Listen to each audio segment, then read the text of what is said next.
Coucou, j'espère que tu vas bien. Et ça fait longtemps, très longtemps que je te l'ai pas dit, alors je vais te le redire.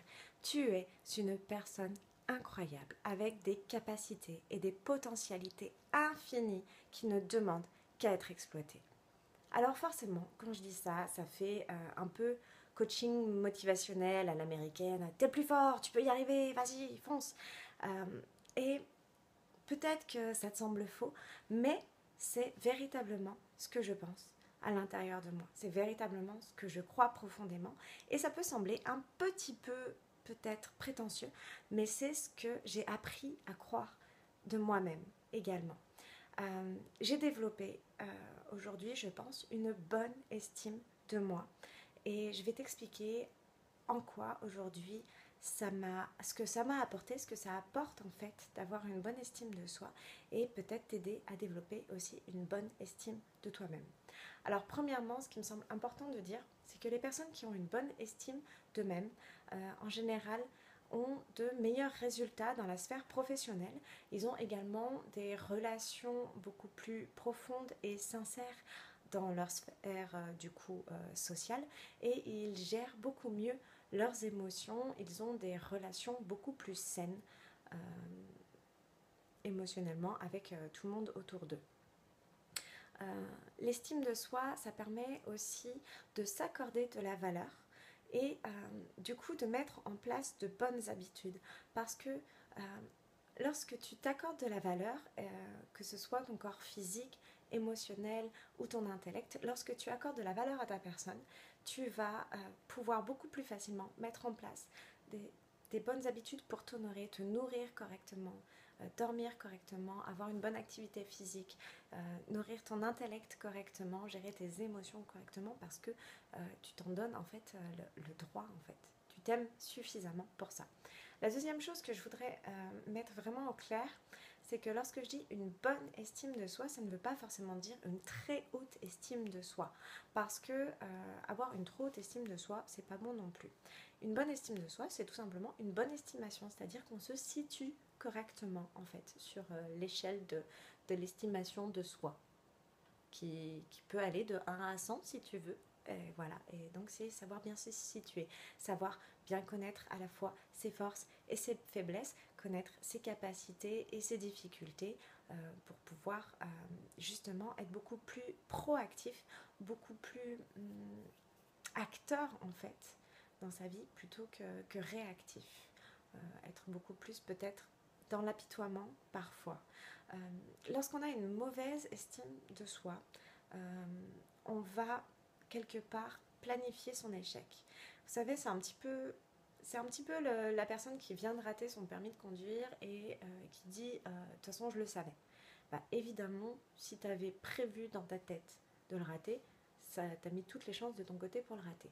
De l'autre côté, avoir une trop haute estime de soi, bah, ça mène à minimiser ses efforts, puisque de toute façon, je vais y arriver, parce que je suis le meilleur, et du coup, aller au-devant de gros échecs aussi, parce que forcément, si tu ne travailles pas assez, il y a de grandes chances que tu échoues.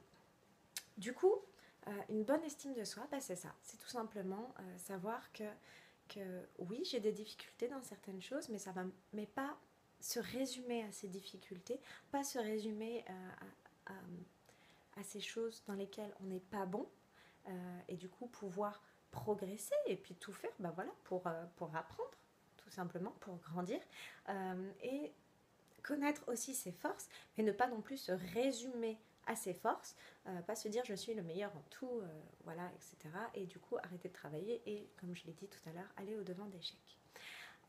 Il y a une citation de Virginia Satir que j'ai retrouvée, que j'aime bien, qui dit: une personne avec une mauvaise estime d'elle-même a développé un style de vie auquel elle s'est habituée.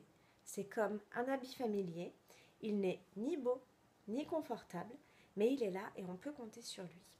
Alors, il est vrai que l'estime de soi se développe principalement durant l'enfance. Euh, Par exemple, si pendant ton enfance, on t'a répété que tu étais trop petit, que tu n'étais pas capable, que le monde extérieur était trop dangereux, etc., c'est quelque chose, si tu l'as entendu souvent, que tu vas finir par te répéter intérieurement, et à l'âge adulte, tu vas continuer à te sentir toujours trop petit, pas à la hauteur, pas méritant, etc. Si on t'a dit que tu étais moche, eh ben, tu vas finir par te le répéter, et plus tard tu auras beaucoup de mal à t'accepter comme tu es. Tu vas sans doute grossir tes défauts physiques et avoir beaucoup de mal à accepter un compliment, par exemple. Enfin voilà, tout ce qu'on a pu te dire, peut-être de façon très répétée, mais peut-être que ça n'a pas été tant que ça, mais ça a été dit par des personnes voilà, qui comptent pour toi, et puis dans des moments où tu avais besoin d'entendre autre chose, que ce soit ta famille, tes parents, tes professeurs, d'autres enfants, etc. À partir du moment où c'est quelque chose qui s'est imprimé, il suffit parfois que ça ait été dit une seule fois, mais dans un moment où c'était pas le moment. J'ai le souvenir d'une jeune fille qui était devenue, qui avait développé de l'anorexie mentale, parce qu'un garçon qui lui plaisait, adolescente, lui avait dit qu'il trouvait qu'elle avait des trop grosses joues. Et voilà. Du coup, elle s'était mise en tête qu'elle était grosse, et elle est tombée dans l'anorexie mentale. Euh, et ça a été dit qu'une seule fois. Personne d'autre lui avait jamais dit qu'elle était trop grosse. Mais c'était à un moment où elle avait besoin d'entendre autre chose. Du coup, évidemment, on a tous des expériences dans l'enfance qui nous ont plus ou moins traumatisés. On a tous entendu des choses négatives sur nous, et ça ne nous a pas forcément tous minés. Et puis, c'est pas forcément parce que tu as eu une enfance terrible. Il y a des gens qui ont eu une enfance horrible et qui ont au final une bonne estime d'eux-mêmes, et des personnes comme moi qui ont eu une enfance plutôt heureuse et qui ont développé par la suite une mauvaise estime d'eux-mêmes. Moi, quand j'étais petite, j'ai eu une enfance plutôt heureuse. J'ai eu accès à des choses que tous les enfants ne peuvent pas avoir. J'ai fait le conservatoire, et notamment voilà, j'ai fait des scènes parfois avec 100, 200 personnes, parfois plus. Et je faisais quelque chose d'un petit peu hors du commun, d'un petit peu exceptionnel. Et, et à chaque fois, je recevais de la valorisation, mes parents étaient fiers de moi, on me montrait que c'était voilà, que c'était quelque chose de bien. Et quelque part, je ne sais pas comment c'est arrivé, je me suis mis dans la tête à l'adolescence qu'on m'aimait quand je faisais des choses exceptionnelles, et que je ne méritais pas d'être aimée juste tous les jours dans la vie normale, que je ne serais pas aimée si j'étais juste moi, qu'il fallait que je fasse des trucs de fou. Et du coup, j'ai commencé à faire n'importe quoi, juste pour sortir du lot. J'étais la gamine qui parlait le plus fort, je racontais des trucs mais tellement énormes, je sais pas comment c'est possible que les gens le croyaient. J'avais les cheveux bleus, verts, roses, j'avais les jupes les plus courtes et les talons les plus hauts. Il fallait absolument que je me fasse remarquer, parce que j'imaginais à l'intérieur qu'on ne pourrait pas aimer si j'étais juste moi. Voilà. Alors, on va revenir un petit peu en arrière.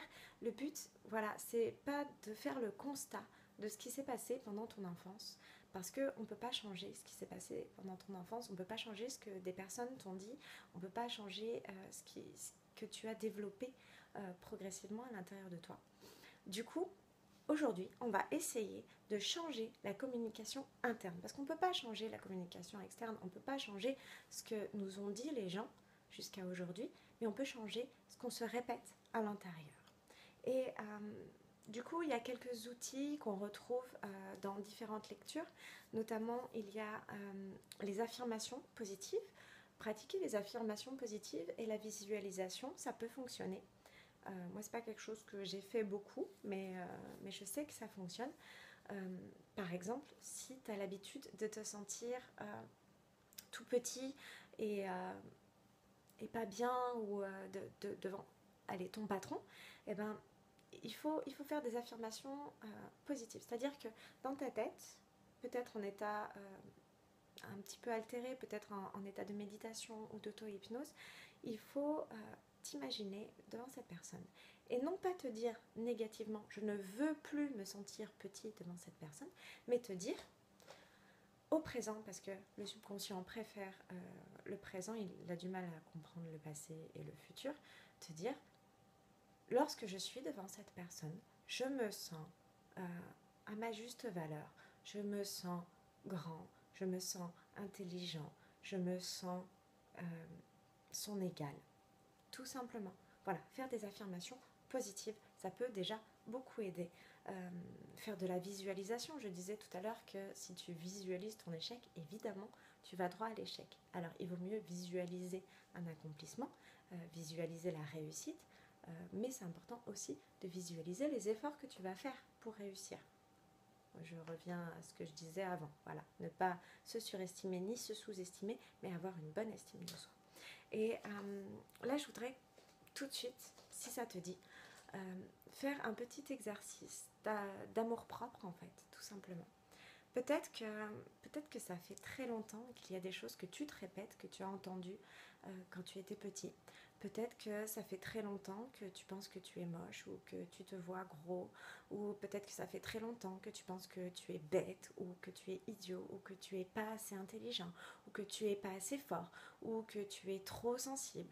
Peut-être que ça fait très très longtemps. Je voudrais que tu reviennes en arrière et que tu te demandes c'était quand la première fois, à quel âge tu avais la première fois que tu t'es senti comme ça, que tu t'es senti petit, que tu t'es senti dévalorisé, que tu t'es senti moche, que tu t'es senti inférieur en fait.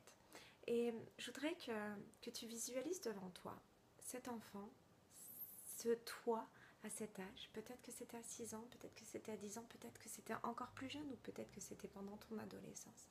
Je voudrais que tu visualises cet enfant, ce toi enfant, qui vient peut-être d'affronter quelque chose de difficile et que tu le regardes et que tu lui dises que ce n'est pas vrai, que tu lui dises qu'il n'est pas moche, que tu lui dises qu'il n'est pas bête, que ce n'est pas parce qu'il a fait une erreur que forcément ça veut dire qu'il n'aura que des échecs, que tu lui dises qu'il n'est pas faible, qu'il a échoué une fois, mais qu'il va se relever et qu'il va être fort. Et qu'il est fort aujourd'hui, que échouer une fois, ce n'est pas être faible, que tu lui dises qu'il est aimable pour ce qu'il est, tel qu'il n'a pas besoin d'être différent, d'être plus, toujours plus. Que tu dises à cet enfant, voilà, que tu l'aimes et qu'il mérite d'être aimé, tout simplement.